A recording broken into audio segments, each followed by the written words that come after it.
bentuk yuridis perusahaan, merupakan badan usaha yang biasa berbadan hukum dan menggunakan faktor produksi untuk mencari keuntungannya. Selanjutnya yaitu perusahaan perorangan, suatu perusahaan yang didirikan, dijalankan, serta dimiliki oleh satu orang. Jadi yang bertanggung jawab atas seluruh kegiatan usaha tersebut adalah pemilik usaha tersebut. Contoh dari usaha perorangan itu usaha mikro atau usaha kecil, yaitu seperti salon, bengkel, warung. Ciri-cirinya yaitu pemilik bertanggung jawab penuh atas semua kewajiban badan usaha tersebut dengan jaminan seluruh harta kekayaan pribadinya. Bentuk organisasinya sederhana, pendirinya juga cukup mudah dan tidak ada undang-undang khusus yang mengaturnya. Usaha ini cocok untuk kegiatan modal yang relatif kecil. Dalam perusahaan perseorangan itu terdapat kelebihan dan kekurangan. Salah satunya yaitu hanya keputusan dapat dengan cepat dilaksanakan, tetapi kekurangannya itu tanggung jawab pemilik perusahaan tidak terbatas sehingga seluruh kekayaan perusahaan menjadi jaminan atas hutang-hutang perusahaan. Selanjutnya yaitu firma. Firma itu suatu bentuk persekutuan antara dua orang atau lebih menjalankan badan usaha di bawah satu nama yang digunakan bersama. Jadi contohnya itu seperti perusahaan Nike, Adidas, Diadora itu. Nah, selanjutnya ada ciri-ciri firma. Para anggotanya itu harus aktif dalam mengelola perusahaan. 2. Tanggung jawab para anggotanya tidak terbatas terhadap resiko-resiko yang terjadi. Persekutuan akan berakhir apabila salah satu anggotanya ada yang mengundurkan diri atau meninggal dunia. Di sini ada kelebihan dan kekurangan firma. Kelebihannya yaitu salah satunya kemampuan pengelolaan manajemen lebih mudah karena bisa dilakukan pembagian kerja kepada para anggota firma. Terus kekurangannya firma itu ada apabila terjadi kerugian yang disebabkan salah satu anggota firma, maka semua anggota harus menanggung akibatnya atau kerugian tersebut. 3. Perseroan komanditer atau CV. Perseroan komanditer atau dapat dikatakan komanditer fellowship merupakan suatu persekutuan yang didirikan oleh dua orang atau lebih yang mempercayakan uangnya untuk digunakan oleh persekutuan tersebut. Dalam persekutuan komanditer ini, anggota atau sekutu dibagi menjadi dua, yaitu 1.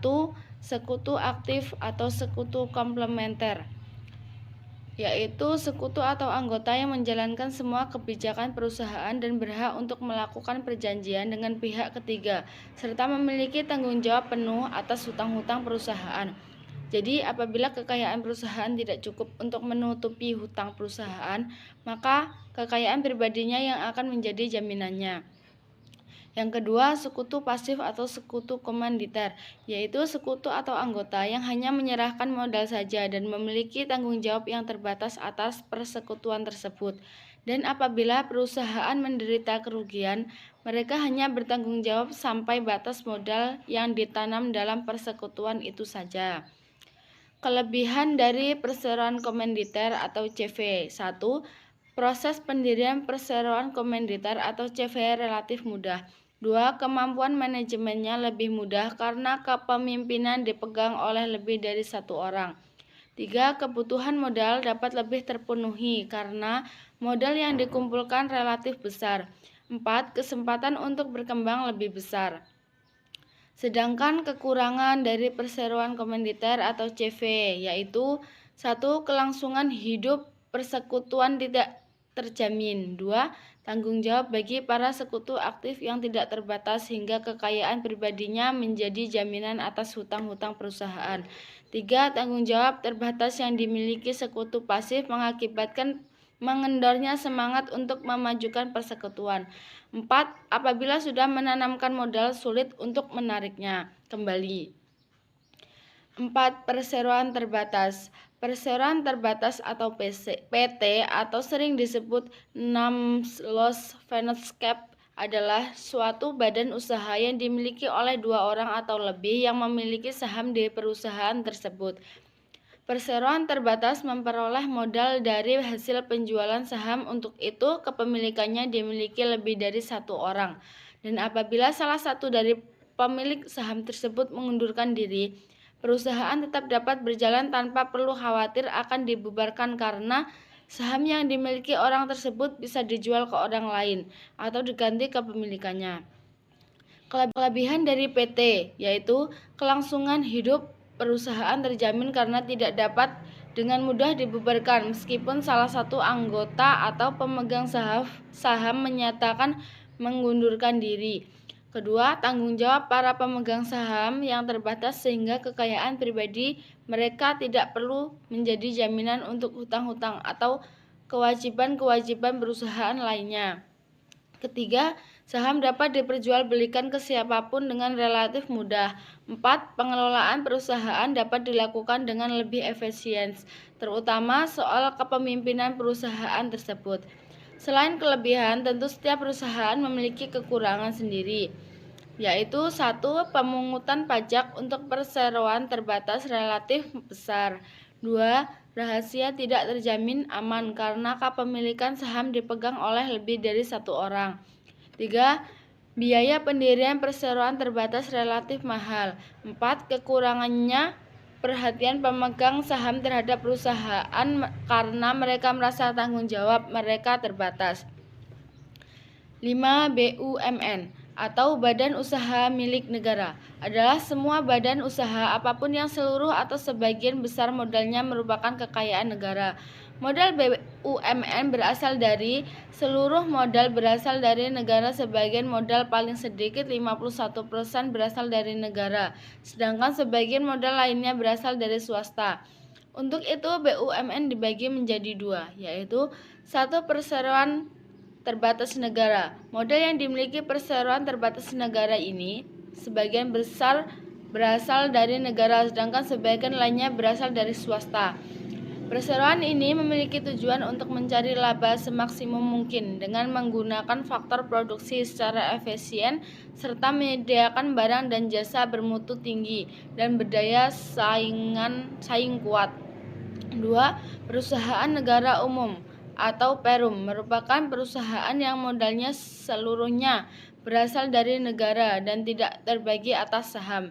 Perusahaan ini didirikan tidak hanya untuk mencari keuntungan tetapi juga untuk kesejahteraan masyarakat dengan menyediakan barang dan jasa yang bermutu tinggi. Ciri-ciri BUMN: 1. Melayani kepentingan masyarakat luas dan mencari keuntungan. 2. Berstatus badan hukum yang diatur berdasarkan undang-undang dan tunduk pada peraturan hukum di Indonesia. 3. Secara finansial, memiliki nama dan kekayaan sendiri agar dapat berdiri sendiri. Koperasi adalah suatu organisasi yang dikelola untuk prinsip ekonomi rakyat yang berlandaskan kepada kekeluargaan, dapat bekerja sama untuk menjalankan usahanya demi meningkatkan kesejahteraan anggotanya. Ciri-ciri koperasi: 1. Lebih mengutamakan keanggotaan dan kebersamaan. 2. Anggotanya bebas keluar masuk menjadi anggota, menjalankan usaha demi kesejahteraan bersama, didirikan secara tertulis menggunakan akta pendirian. B. Lembaga keuangan.